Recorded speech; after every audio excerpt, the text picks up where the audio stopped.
मेरी चाहत बस तेरी हकदार पार्ट 1। बिस्मिल्लाहिर्रहमानिर्रहीम। अस्सलाम वालेकुम। मिन्हल अपनी धुन में गाती जा रही थी जब वो साद से टकरा गई। आंखें नहीं हैं क्या? साद ने फ़ौरन उसे लथारा। अरे इसको क्यों नज़र आना है? हमेशा से ही लाअबाली तबीयत है इसकी। रोज़ीना बेगम को तो मौका चाहिए था शुरू होने का। कुछ नहीं होता अम्मी, मेरी ही गलती थी। साद ने फ़ौरन अपनी अम्मी को चुप करवाते हुए कहा। मिनल अभी बहुत छोटी थी जब इसके अब्बू की डेथ हो गई थी और उसकी अम्मी जवानी में ही अपने मैके आके बैठ गई।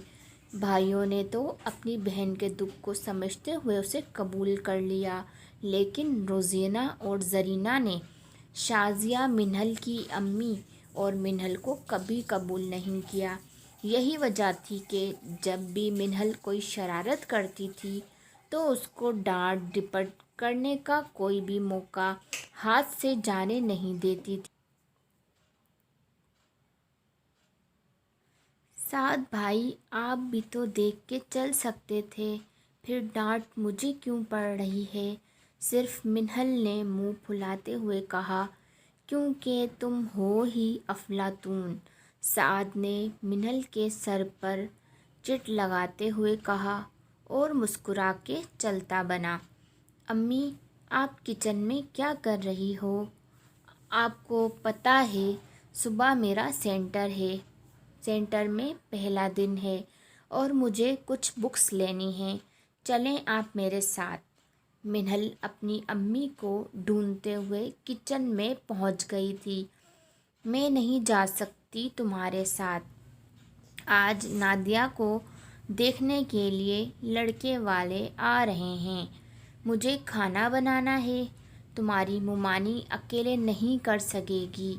तो अम्मी, आपने भी तो ठेका उठाया हुआ है इनकी नौकरी करने का।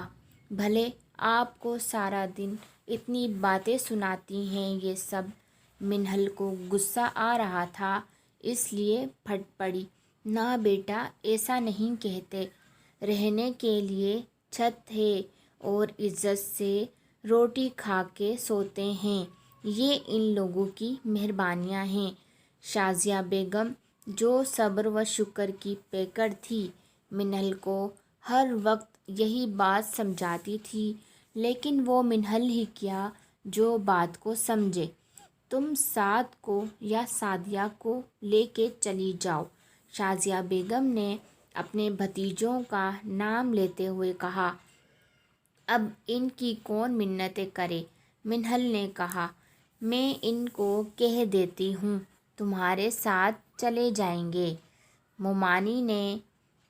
मुमानी ज़रीना ने कहा, क्योंकि वो तो पहले ही चाहती थी कि आज मिन्हल घर से बाहर रहे ताकि नादिया के ससुराल वाले नादिया को ही पसंद करें, ना कि पिछली बार की तरह जब रिश्ता नादिया को देखने आया।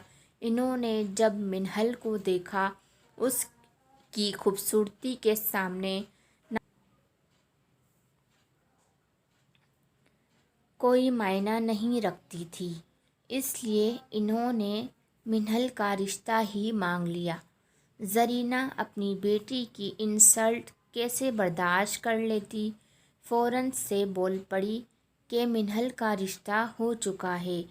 इस तरह ना ही नादिया का रिश्ता हुआ और ना ही मिन्हल का, क्योंकि वो बार बार मिन्हल के लिए ज़ोर दे रहे थे। यार, और कितनी देर लगानी है तुमने? मैंने तो सिर्फ बुक्स लेनी थी, तुम्हारे तो और भी काम निकल आए। यहाँ मिन्हल गुस्से से लाल पीली हो रही थी।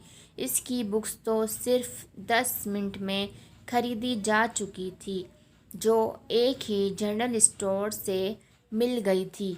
लेकिन सादिया कभी किसी कपड़े की दुकान में चली जाती और सारे कपड़े खुलवा देती और कहती कुछ पसंद नहीं आ रहा और आगे उठ जाती। कभी किसी शूज़ की दुकान पर चली जाती और अब वो ब्यूटी पार्लर में बैठी थी। सादिया जानबूझकर देर कर रही थी کیونکہ زرینہ نے اسے چپکے سے سب سمجھا دیا تھا کہ آج جلدی نہیں آنا واپس، بس یہ کروا لو، اس کے بعد چلتے ہیں۔ سعدیہ نے منہل کو پیار سے سمجھاتے ہوئے کہا، تو چلو کسی اور بیوٹی پارلر چلتے ہیں، اس میں تو بہت رش ہے۔ منہال نے اتنا رش دیکھ کر کہا، لیکن سعدیہ تو آئی ہی جان بوجھ کر تھی اس بیوٹی پارلر میں تاکہ ٹائم گزر جائے۔ یہ زیادہ اچھا ہے بیوٹی پارلر، اس لیے تو ادھر رش بھی زیادہ ہے، میں نے ادھر سے ہی کروانا ہے۔ سعدیہ بھی ضد کر کے بیٹھ گئی۔ جب تک منہل اور سعدیہ گھر پہنچی، لڑکے والے جا چکے تھے اور نادیہ کو پسند کر کے کچھ پیسے بھی اس کے ہاتھ میں رکھ کر گئے تھے۔ زرینہ تو خوشی سے پھولے نہ سما رہی تھی۔ آج منہل کا پہلا دن تھا سینٹر میں۔ آنکھوں میں کاجل، ہونٹوں پر ہلکی سی لپسٹک لگا کے وہ شیشے کے سامنے کھڑی تھی۔ خوبصورت تو وہ پہلے بھی بہت تھی، لیکن یہ ہلکا سا میک اپ اسے مزید نکھار رہا تھا۔ منہل خود میں ہی شرما سی گئی۔ کتنی دیر ہے منہل؟ کنزا نے دروازے سے ہی منہ نکال کے پوچھا۔ بس تیار ہوں، اور بیگ اٹھا کے نکل پڑی۔ کنزا میں بہت کنفیوز ہو رہی ہوں، پہلا دن ہے نا، منہل نے بہت معصوم سا منہ بنا کر کہا۔ اور منہل تم اور کنفیوز؟ بہت عجیب سی لگ رہی ہے یہ بات تم میں، تو اتنا کانفیڈنس ہے کہ کسی کا بھی مقابلہ کر سکتی ہو کہ؟ کنزا نے اپنے ہاتھ کو منہ پہ رکھ کے حیرت سے منہ کھولتے ہوئے کہا، ہاں یہ بات تو ہے ویسے۔ منہل کو تھوڑا سا حوصلہ ہوا۔ پلیز میری ویڈیو کو like, share, subscribe and comment ضرور کیجیے۔ جزاک اللہ۔